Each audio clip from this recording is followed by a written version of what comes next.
On était en train de s'attaquer à la pédieu à 16h, mon pote. Et quand il y a une période de relâche et que je me la colle, je me la colle sévère. Mais genre vraiment, quoi. Voilà, sévère. Je confirme. Moi, je dois m'affirmer et dire que non, je bois pas d'alcool parce que j'ai une course. C'est courageux, le en week-end vrai. prochain, C'est courageux mais- de fou. Hein. Ah. Bon, je laisse quand même le lundi, faut Oui, pas abuser. Oui. Et le mardi, je fais ma séance. Ok. Ça m'est déjà arrivé d'avoir une séance de fou.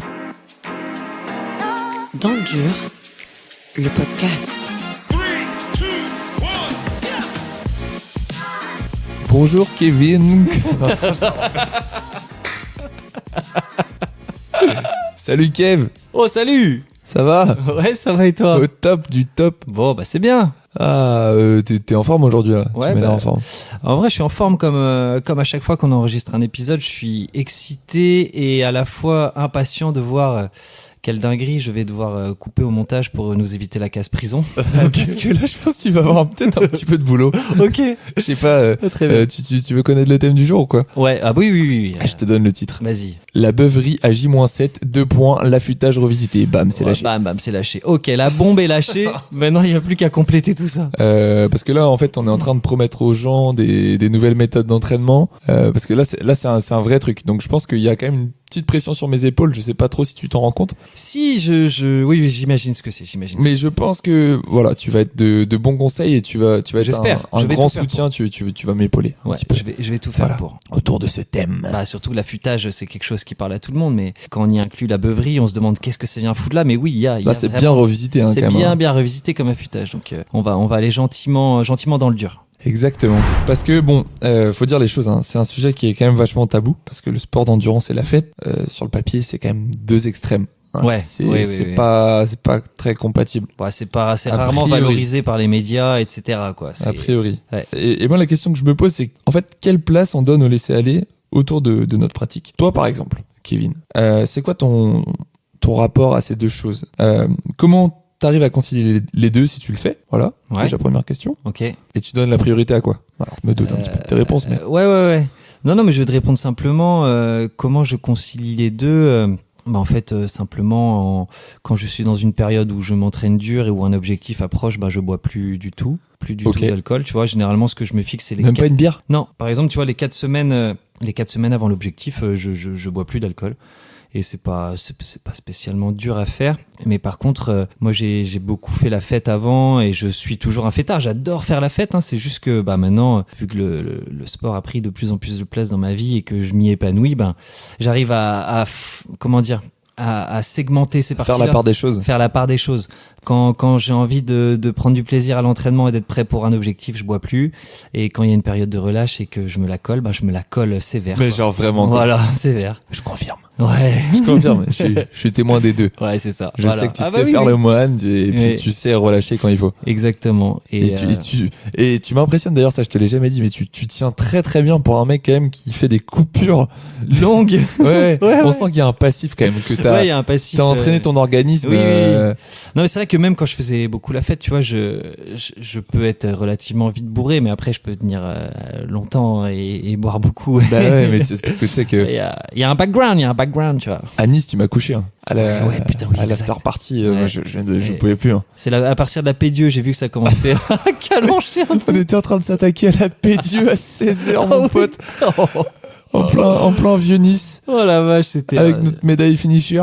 c'était Ah un beau là. dimanche. C'était Ouais. un beau dimanche. Ouais, Mais c'est du coup, clair.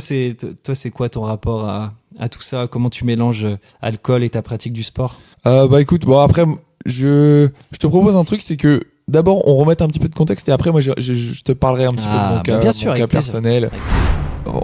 On va faire ce qu'on aime bien, c'est-à-dire revenir un petit peu à ce que dit la science. Ouais. Alors, Ok, carrément. les effets de l'alcool sur la performance. Qu'est-ce que ça dit? En fait, sur la performance aiguë, donc c'est-à-dire la compétition, les résultats sont un peu variables selon le type d'effort. En fait. Pour les épreuves qui demandent de la coordination, de la précision, et de la prise de décision et de l'endurance, la plupart des données indiquent une vraie altération. Toi d'ailleurs, tu me disais que tu faisais du skate à une époque. Ouais. Je crois que c'était la période aussi où tu étais un petit peu fêtard, si je me trompe pas. Ouais, alors au début que j'ai commencé du skate, non, parce que je buvais pas, mais il y a eu un moment où j'ai fait les deux, c'est-à-dire que j'étais fêtard et je faisais beaucoup de skate, et effectivement, là, ce que tu viens de dire. Est-ce que t'as testé de monter sur un skateboard? Ouais, complètement, je l'ai déjà testé. Et effectivement, tu vois, vu que du skate, j'en faisais beaucoup, donc j'étais quand même relativement à l'aise sur un skate pour rouler et puis pour faire tout un tas d'autres trucs.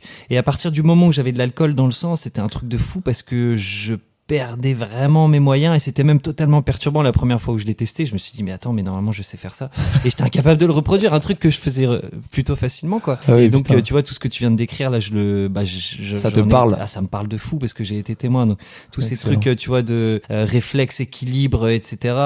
Ouais, dès que ça demande un peu de dextérité, l'alcool ça altère tout ça, c'est clair et net. Ok, bon là-dessus on est d'accord. Ouais. Par contre, pour quelques tests anaérobiques très courts, il y a certaines études qui n'ont pas montré vraiment d'effets systématiques. Ok. Mais bon, faut quand même dire que la plupart des revues concluent globalement au fait que l'alcool ça aide pas Ouais. et ça détériore ta performance. Ouais. C'est indéniable. Il y a aussi l'aspect négatif sur l'hydratation, la on sait que ça déshydrate, thermorégulation, etc. Ouais. Parce que l'alcool c'est un diurétique, il peut aggraver la déshydratation post-effort, altérer la reconstitution du glycogène et la tolérance à la chaleur. En plus, tu vois. Ah oui. Tout facteur important pour l'endurance. Il y a aussi un effet qui est notable sur la récupération musculaire, parce que l'alcool ingéré après un effort, ça réduit les taux de synthèse des protéines musculaires. Alors oui, c'est vrai que là, du coup, je parle aussi de l'ingération d'alcool après l'effort, mais on mélange un petit peu les deux, mais Oui, mais on voit où on est. voilà, c'est ça. Ça parle quand même de la cohabitation de ces deux extrêmes. Ouais. Et donc l'alcool, ça perturbe les mécanismes anaboliques. Donc en clair, boire après un entraînement, ça freine la réparation et l'adaptation musculaire. C'est pour ça qu'il vaut mieux boire de la Ceinture qu'une bière après l'effort. Que de la P2 par exemple. Que de la parce P2 qu'on par en exemple, parlait. parce que la récupération en prend une claque quoi. Ouais, c'est ça. Et puis il y a aussi des conséquences à long terme. Une consommation répétée après l'effort ou régulière, donc c'est-à-dire que même avant l'effort, ça peut réduire tes adaptations à l'entraînement, ta force, l'hypertrophie, etc.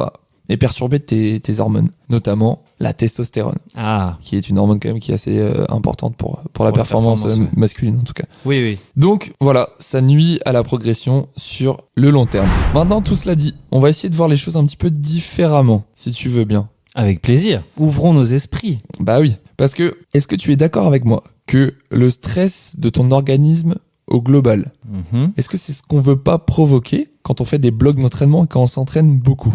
Ça crée de la fatigue, on est d'accord, quand on s'entraîne beaucoup. Oui. Quid d'un festival de 3 jours où tu passes ton temps à marcher sous éthanol?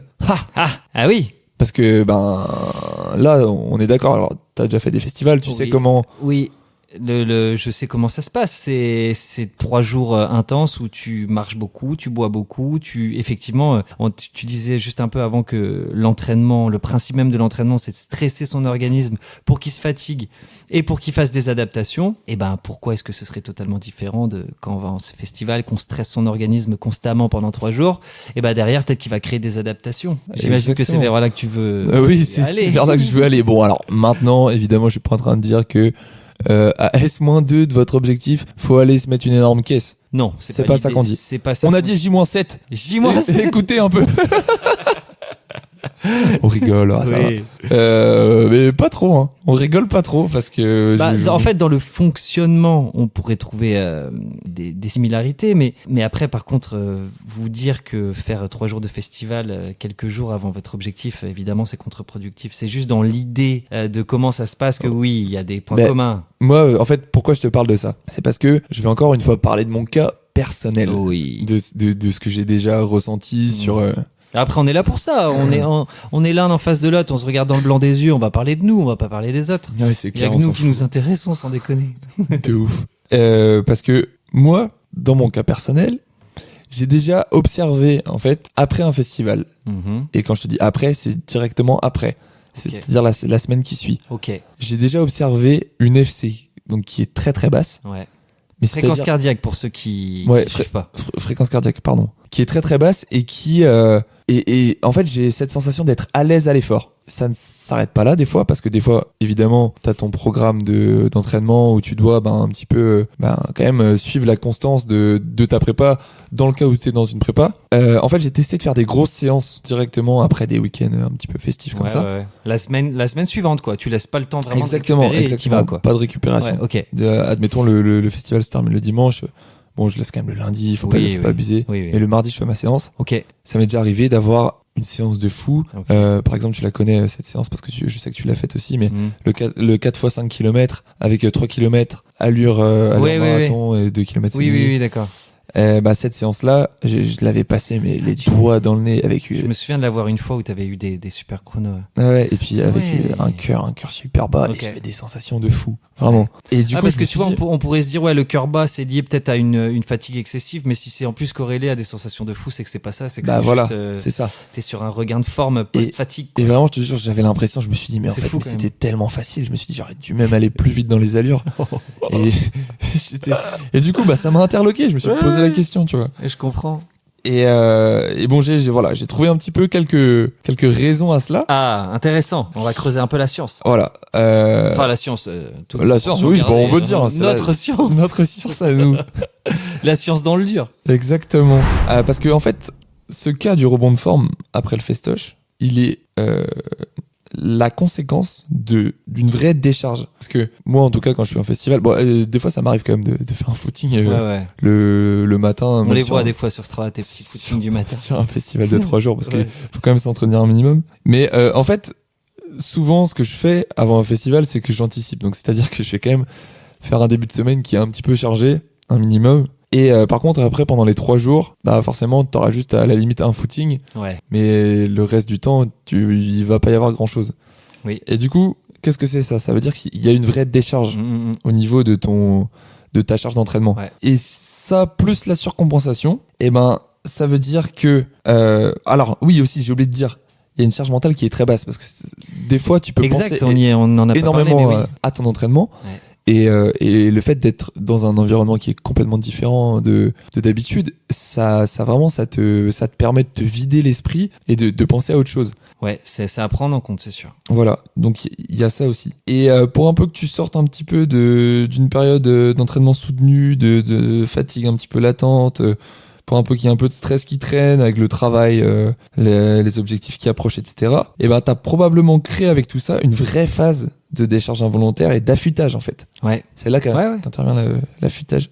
Donc les conséquences, c'est que 2-3 jours après, directement, tu peux entrer dans la surcompensation, quoi. C'est ça. Avec cette sensation de jambes pleines, la force musculaire, la FC plus basse à leur donner. Il faut aussi savoir que chez les coureurs d'endurance, le système nerveux, lui, il récupère souvent plus vite que les muscles, ce qui donne cette sensation de puissance et de facilité, en fait.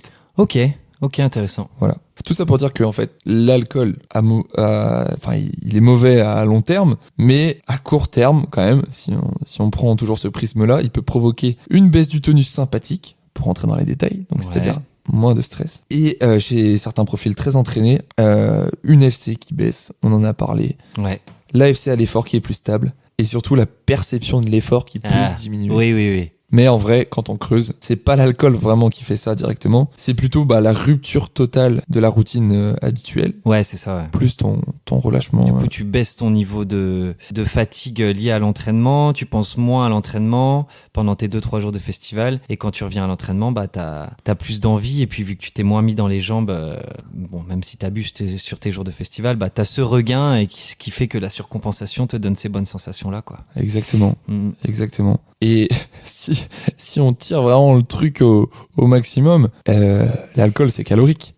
Donc oui. Si tu vas vraiment fort sur la tireuse, sur la Coref Bio, on aime bien la citer. Oui, c'est vrai. D'ailleurs, il faudrait qu'ils nous sponsorisent. Ouais, ça va finir par arriver. Ah, je suis chaud. Et en fait, il y a quand même une recharge glucidique qui se fait, un minimum. Ouais. Donc, c'est le même principe que si tu bouffes tes glucides. Bon, alors c'est peut-être pas des très bons glucides. Je sais pas, faudrait qu'on se renseigne un peu plus. Je me suis renseigné, t'inquiète. Ok. Ça marche. Ok, trop bien. Tu peux fortement recharger ton glycogène musculaire. Ah ouais, putain, la vache. Oui. Surtout si t'étais un peu limite avant. Ouais. Voilà. Donc voilà, c'est excellent. J'adore cette théorie. T'as vu, on apprend des choses. Ouais. Quand je t'ai dit que j'allais donner des vraies solutions, est-ce que j'ai menti? Elles sont là. Non. C'est du concret. On y est. Ouais. On a presque envie de retourner en festival. Si ça fait un moment qu'on n'y est pas allé, pour se dire moi aussi je veux ce requin comme Binge. Je veux vivre ce qu'il a vécu. Ça me donne envie quoi. La FC basse, les bonnes sensations, tout ça, ça fait rêver. Ouais.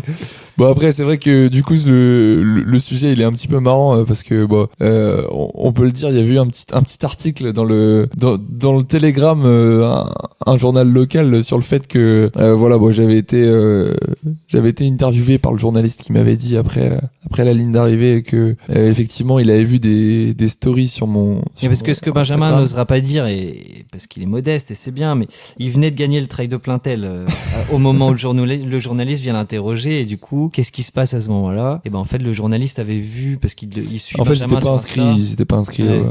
à la base. C'est ça. Et du coup, donc Benjamin gagne la course, et quand le journaliste l'interviewe, il lui raconte qu'il avait vu, en gros, il avait vu tes stories du week-end, parce qu'il Ouais, te c'est suit ça, sur tout à fait. Instagram, et il t'avait dit, ouais, bah t'as l'air d'être sorti un peu ce week-end. Nanana. Exactement, et du coup bah moi j'avais dit bah oui effectivement, il m'avait posé la question de savoir si je faisais attention ou pas. J'avais dit bah pour être franc là, pas trop. Et en fait en plus je lui ai dit bon fais gaffe quand même sur la rédaction de l'article. Et au final ouais, ça avait fait un petit bad buzz, enfin Bah, vraiment parce que oui, petit, hein. après voilà, le journaliste. Ça faisait un peu le petit mec prétentieux qui Ouais, disait, c'est ça, regardez, parce que il avait tourné ça en disant, il remporte un trail après avoir c'était ça, peu le titre, dormi. hein. Ouais, Ouais. c'est ça. après un festival Après un de festival, 3 jours. Enfin, non, alors je que- n'ai pas dit ça. Mais... Alors que Benjamin avait quand même, bon, gentiment demandé de pas mettre trop ça en avant, mais après voilà, c'est son métier de journaliste, c'est comme ça. Lui, ce qu'il veut, c'est que l'article soit Exactement. lu, hein. Donc, On t'en veut pas, Mathieu. ça t'avait fait. Au moins, ça fait du clic. Hein. Ah, ça a fait. Ah là, celui-là, il avait fait un maxi clic, Bah, il y a vraiment. du like. C'était. Moi, j'ai eu des haters qui me disaient que j'avais encore de la poudre sur le nez. Ouais, non, que... c'était quand même un peu violent. Oh non, mais après, c'est marrant. Hein. Ah ouais, c'est marrant, faut le prendre en rigolant, mais non, ça avait été Il y a le nom- un tollé sur le web. Ah, c'est ça. Il y a le nom de Floyd Landis qui était même ressorti. C'était incroyable, la comparaison. Elle est folle. Ah, les gens Pour sont ceux allés loin. qui connaissent Floyd Landis. Tout ça pour dire que c'est exactement pour ça que toutes ces raisons qu'on a citées juste avant cette anecdote font que il y a des coureurs qui font une énorme séance après une grosse soirée. Et vraiment, c'est assez fréquent. Je pense que certains de nos auditeurs l'ont peut-être déjà constaté. Ouais, il y en a Et- certains en entendant ça, ils vont se dire mais oui, ça me parle, et peut-être même que certains l'ont constaté, en ont parlé à d'autres coureurs autour d'eux qui leur disaient mais n'importe quoi machin, et au final ben dites-vous que vous n'êtes pas les seuls, parce que Benjamin l'a vraiment expérimenté. Moi pas spécialement, même si j'ai une petite j'ai un souvenir en 2022 je crois, je prends une cuite, une vraie, hein, le vendredi soir, et le dimanche je fais un trail de 15 km qui s'était passé mais vraiment vraiment super bien. Et du coup, est-ce que ça a un lien avec tout ça, le fait que bah j'étais moins stressé parce que bah t'es en soirée donc tu penses pas à tout ça, j'avais moins couru parce que c'était la fin de semaine, et du coup ben malgré la cuite et malgré le peu de sommeil, ben 36 heures plus tard je fais une super course, tu vois. Donc Mais comme quoi. mm. Mais tu sais qu'il y a une histoire que je t'ai pas racontée aussi, je crois. J'étais en vacances, c'était en 2024 à Tignes, le fameux trail de Tignes que j'aime bien faire. D'ailleurs, quand on part en vacances, il est fin août. C'est une très belle organisation. En fait, on était à quatre copains donc en vacances, et il se trouve que le trail, la course, c'était le lendemain de notre arrivée. Du coup, moi, je me suis dit bon, vas-y, j'avais mon dossard sur le 14 km et je me suis dit vas-y, il faut juste que je sois sérieux. On fait un petit resto le soir et puis de toute façon, demain, j'ai la course à Oui, 7h. Et après, on pourra profiter de la station, il n'y a pas de souci, quoi. Mais juste pas ce soir, parce que demain il y a course, quoi. Exactement. Le souci, c'est qu'on est arrivé, un samedi soir, quoi. Aïe, La aïe, course, aïe. c'était le dimanche. Aïe, aïe, aïe, aïe. Et mes 3 autres lascars, ils s'étaient excités, mon pauvre. Ils étaient là, mais putain, mais Binge, tu nous fais chier avec ta course. Ouais. Vas-y, c'est pas grave, au pire, non, mais vas-y, tu sais quoi, on l'a fait demain avec toi. Je dis, ok, vas-y, ils m'ont serré la patte. Ah ouais. Ouais, je dis, ok, bah vas-y, comme vous la faites demain avec moi, et après, je me suis laissé emporter dans le Ouais. truc. Et sauf qu'à 3h du match, j'étais littéralement en train de vomir sur les chiottes. Et Et le départ était à quelle heure? 7h30, Wow. 8h. Enfin, il était tôt, je me Ouais, rappelle. ok, ouais. Le départ était tôt. Et en fait, c'est passé, quoi. Sur un effort court, c'est passé. Ouais, C'est bien, Ouais, ça en revient à ce que tu disais. exactement, c'est corrélé avec ce que j'ai dit plus haut. Sur des efforts de type, c'est pas de l'anaérobie, mais Non, mais bon, quand même. Ça reste. un des effort violent. Ouais, violent, mais pas trop long. Là, c'était un effort d'1 heure, ça passe, tu vois. Ouais. Franchement, ça passe. Hmm. Et là, en plus, tu vois, il y avait le fait qu'on venait d'arriver en altitude. Tignes, c'est une station qui culmine à 2000 mètres. Ah ouais. Donc, t'avais le mal de crâne de la cuite, avec Ouais. la déshydratation, Ouais. plus le mal de crâne de l'altitude. Et le manque de sommeil. Combo gagnant. Ah bah oui. Là, je peux te dire, j'étais au top. Et malgré ça, bonne sensation. Et malgré ça, c'est passé. Hein. Ouais, Ça fait c'est fou. une course qui était correcte. Ouais. Oui. C'est Pour pas un mec qui vient de transcendant, mais- Bretagne, tu vois. Ouais, c'est ça. Ça passait clairement. Qui vient de Bretagne et qui est bourré au départ, ça c'est, ça c'est beau. On est en plein dans le cliché. Ça là, étonne les- qui, ça étonne qui. Ouais, c'est clair. Putain.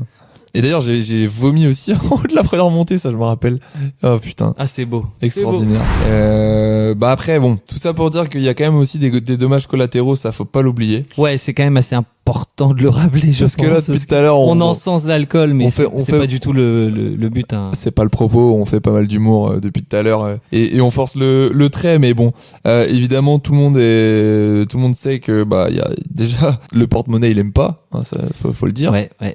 Des- Aujourd'hui, une pinte dans un bar, ça va vite à 7-8 euros, hein, selon Ouais. ce que tu prends, c'est cher. Ouais, et puis en fait surtout quand tu fais les deux, c'est-à-dire que si tu t'investis un minimum dans ta pratique sportive, Ouais. plus si à côté tous les week-ends tu veux faire la chouille, Ah bah là, du t'as mois, intérêt à à moins avoir un d'avoir gros un bon salaire. salaire, ouais c'est Ah ça, oui, oui. il te reste pas grand-chose. Hein. Ah non, c'est clair.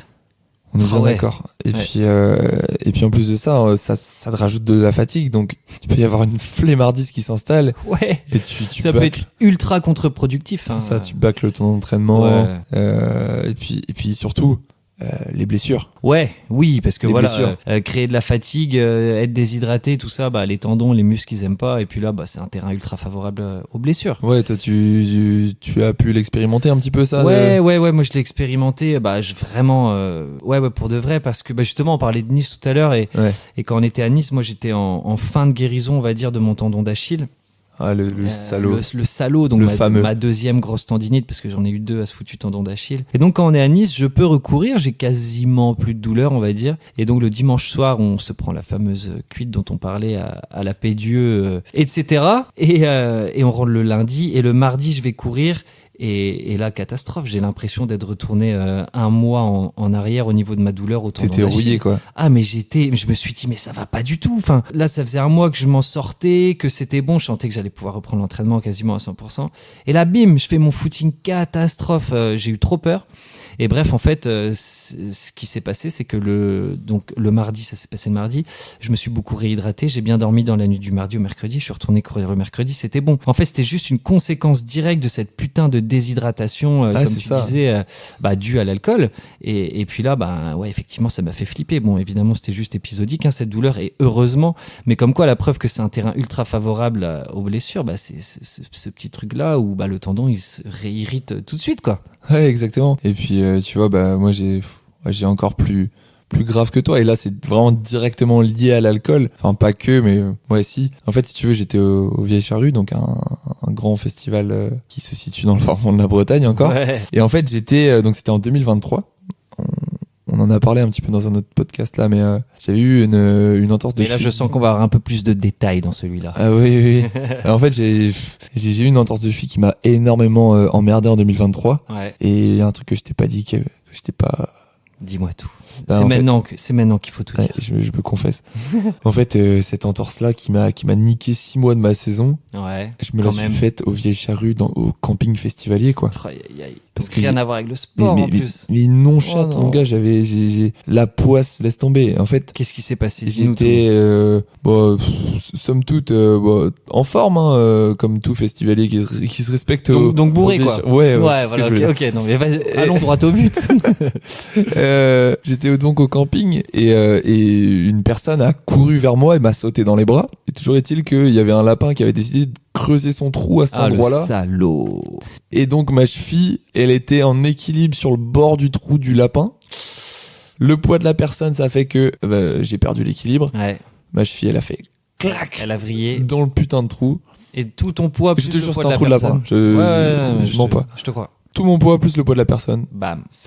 C'était fini, quoi. T'as senti tout de suite que c'était Ah ouais, ça grave? fait clac. Bah oui, direct. Ouais. Parce que quand il y a l'alcool et que t'as quand même très très mal et que ça passe pas. Ça pue. Et tu grinces des dents là, t'es là, ah là là. Ouais. Tu sais que ça va pas. Et ça te fait dessouler, hein. Ça c'est clair, Oui. méthode très efficace pour te faire dessouler. Ça calme. Ouais. Mais bon, du coup, ça m'a calmé sur ma pratique aussi, involontairement, du coup, et je m'en suis bien mordu les doigts. Ouais. Comme J'imagine. quoi, j'aurais mieux fait d'aller faire un trail à la montagne plutôt que Ou de porter une personne, mais sur un terrain stable, Ouais. où il n'y a pas un trou de lapin. Ouais, c'est clair. Mais bon. Bah oui, mais c'est ça. Il faut pas. Je suis pas non plus en train de dire qu'il faut être un moine. Hein, Non, clairement, parce qu'il y a aussi l'aspect batterie sociale à prendre en compte. Ouais, Ça doit être rechargé. Hein. C'est clair. Il faut lock-in, comme on dit, Oui, quand il faut. quand il faut, mais pas tout le temps. Non, Faut pas savoir que. relâcher. Il faut savoir relâcher, surtout. Ouais. Voilà, selon ton tempérament, évidemment, parce que. Ah, mais il y en a qui ont, tu vois, nous on parle de nous là, parce que nous on est des fêtards et qu'on aime ça. Mais il y a des gens, c'est ultra contre-productif, juste ils aiment pas boire, ou alors eux ils se sentent bien quand ils voient peu de monde, ou alors ils aiment pas les festivals. En fait, là on parle des gens, en considérant que tout le monde aime bien ça, mais non, faites-le si vous aimez bien ça, évidemment, mais sinon, si c'est pas votre façon de recharger votre batterie sociale, trouvez ce qui vous convient. Ouais, ça me fait penser d'ailleurs à un podcast que j'avais dû entendre il y a 2-3 ans. C'est un podcast que François Hinault avait fait, je crois. Ok. Il interviewait Théo Le Boudec et qui lui disait justement que c'était pas du tout sa tasse de thé Exact. Je l'ai entendu aussi. et que il allait en soirée par principe, mais que tout le monde lui demandait Théo, pourquoi tu bois pas d'alcool? Ouais. Et il disait parce que j'aime pas ça, etc. Et lui il pensait qu'à une chose, c'était partir de soirée et aller courir sur son GR34. Ouais, il c'est racontait ça. que des fois ça lui arrivait, il faisait une nuit blanche, il était 5h du mat et il allait courir sur le GR34 si je ne m'abuse. Ouais, donc là c'est le parfait contre-exemple de on peut recharger les batteries sociales ou juste trouver son équilibre avec tout un tas d'autres choses que faire la fête, voir du monde ou se bourrer la gueule, quoi. Exactement, ceux qui arrivent à faire 100, c'est tant mieux pour eux. Et C'est même encore mieux pour la santé, hein. Exactement. Clairement, il n'y a pas trop photo. C'est clair. Et après, c'est sûr qu'il y a ton entourage aussi qui joue un petit peu là-dedans. C'est le fait d'avoir un cercle d'amis qui est plus ou moins proche du sport. Ouais. Il y en a qui comprennent. Oui. Il y en a qui comprennent moins. C'est ça. Toi, je pense que tu t'as pu aussi le vivre, tout ça. Ouais, bah oui, moi je l'ai vécu parce que c'est vrai qu'à la période où je faisais vraiment beaucoup la fête et où je faisais du sport, mais pas à la même intensité que maintenant, une grande partie des gens que je fréquentais à ce moment-là, quand j'ai entre guillemets fait la petite transition qui se fait très progressivement vers plus de courses à pied et moins de fêtes, ouais, ça a été assez difficile à faire accepter à certains. Ils comprenaient pas, quoi. Non, il y en a certains qui comprenaient pas, il y en a certains qui comprennent toujours pas d'ailleurs, hein, mais c'est pas grave, je leur en veux pas. Et en même temps, moi je les comprends parce que tu prends des Perrier quand tu vas au bar, mais je sais pas, fais l'effort de prendre un Coca. Oui, un Perrier ou un Coca, qu'est-ce que tu veux que ça change? Il y a un peu de goût, quoi. C'est surtout que c'est vrai que les premières fois où je suis allé au bar et où je me disais, bon, allez, parce que c'est un travail mental. Là, je sais que là, ils vont tous boire une bière. Moi, je dois m'affirmer et dire que non, je bois pas d'alcool parce que j'ai une course. C'est courageux, le week-end prochain. C'est courageux de fou. En vrai, oui, parce que socialement, c'est très mal accepté. Surtout en Bretagne. Surtout en Bretagne, c'est un truc dire la même chose. Mais oui. Et du coup, c'est vrai que les premières fois, c'était une appréhension. Et ça, tu vois, ça en dit long quand même, je trouve. Et une fois que tu l'as fait, une fois que tu te dis non, bah voilà, j'ai une course qui arrive, j'ai envie de me sentir bien, j'ai envie de bien dormir. Bon, au début, on se fout un peu de ta gueule. Et puis après, bah voilà, c'est juste normal. Mais après, il y a un truc qui aide aussi. C'est qu'à notre petite échelle de coureur régional, tu vois, quand tu performes un peu, que tu prouves un petit peu ce que tu vaux et que tes amis voient ça. Oui. Ils te respectent un peu plus et ils respectent un peu plus tes choix. Ça, je l'ai remarqué aussi. Ah, tu l'as remarqué aussi, mais carrément, mais c'est bien que t'en parles parce que oui, tout à fait. C'est vrai que maintenant, au début, voilà, forcément, il n'y a pas de résultat, ce qui est tout à fait normal. Et quand on a la chance, comme c'est notre cas, d'avoir des résultats qui arrivent, effectivement, là, nos potes se rendent plus compte, qu'ils se disent oui, on voit qu'il est épanoui dans sa pratique, en plus de ça il fait des podiums où il gagne des courses, il y a des petits articles sur lui dans le journal, ils sont contents pour moi et du coup effectivement c'est plus facile de faire accepter qu'à une semaine avant la course, quand je vais boire un coup avec eux, oui, je prends un Perrier ou un Coca, tu vois. Donc c'est vrai que c'est plus avantageux. Je pense, je me mets à la place c'est-à-dire de l'immense majorité des coureurs donc qui finissent milieu du peloton. je pense que t'es plus facilement victime de tes potes qui vont dire ouais, qu'est-ce que tu nous fais chier pour finir 300e. C'est super nul comme remarque, mais c'est sûr qu'il y en a plein qui se la prennent dans la Ah, gueule. mais c'est clair. Alors qu'on a tout à fait le droit de mettre le même investissement, que tu finisses premier ou 500e, c'est le plaisir que tu trouves dans ta pratique. Mais ouais, c'est vrai que surtout en Bretagne, faire accepter ça, ouah, c'est chaud. Ah, c'est pas facile. Hein. Non. Il y a encore du boulot. Toi, tu le sens aussi un petit peu ou ouais, t'arrives à le faire Ouais, c'est ça. Après, moi, c'est sûr que des fois, j'ai ma volonté qui flanche un petit peu comme Ouais. ma cheville. Hein. Ouais. Après, t'es plus jeune aussi. Oui, c'est ça. On n'est pas aux mêmes périodes de nos vies non plus. Non, Mais exactement. j'ai quand même cette sensation là. Et puis bon, c'est vrai que des fois, quand j'arrive à me fixer, quand j'ai vraiment, tu vois, j'ai quand même 2-3 objectifs par an. Et à l'approche de ces objectifs là, j'arrive à me dire Ouais. ok, là, il y a pas de dérapage, il y a Ouais. pas de sortie de route. Il y a rien qui me Il y a fera. rien qui me fera dérailler. Ouais. Mais Mais par tu vois, contre, quand c'est pas le cas, c'est C'est plus une dur. préparation mentale en avance. Il faut parce que si tu vas comme ça en disant ouais, je vais aller boire un coup, on verra bien ce qui se passe, c'est mort. Ouais. C'est mort. Il faut que tu dises non, attends, là, on va prendre l'exemple guerre les dents. Bon, dans 3 semaines, j'ai guerre les dents. Là, ok, stop. Là, on va boire Ouais, du c'est coca clair. et du Perrier. C'est pas dur, c'est 21 jours, machin. Mais il faut se le dire. Et souvent, j'ai remarqué un truc, tu vois, par exemple, j'ai déjà fait le truc du mois sans alcool et tout. Ouais. Et ben en fait, tu te dis, ok, je bois rien, vraiment, je reste focus, même pas une bière, rien. Et il faut vraiment le faire, il faut s'y tenir parce que quand tu commences à te dire, bon allez, c'est qu'une bière avec les potes et tout, et ben souvent c'est la porte ouverte parce que tu te dis, ok, je l'ai fait il y a une semaine. Bon, une de plus.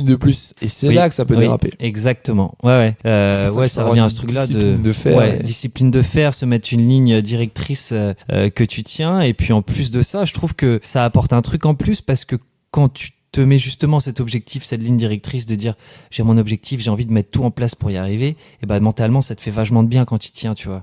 Tu dis putain, j'ai fait mes clair. 3 semaines ou mes 4 semaines, peu importe, sans boire, j'ai bien dormi, j'ai bien mangé, je me suis bien entraîné. Là, t'arrives sur la ligne de départ. T'es serein, tu vois. C'est et puis clair. c'est des choses assez faciles à mettre en place. Ouais, Donc si tu t'y tiens, t'arrives dans les meilleures dispositions et c'est que du positif après, quoi. exactement. Je pense qu'on a tout dit. Ouais. C'est magnifique. On est pas mal. On est pas mal. On va vous laisser là-dessus. Pas trop de beuverie, Non. beaucoup d'affûtage. Ouais. Je pense que on a bien fait passer le message. Le message est bien passé. Trouvez ce qui vous convient dans la manière dont vous pratiquez, dans la manière dont vous approchez vos objectifs, et puis Trouvez tout se passera bien pour vous. C'est ça. Ouais. Allez, ciao. Ciao.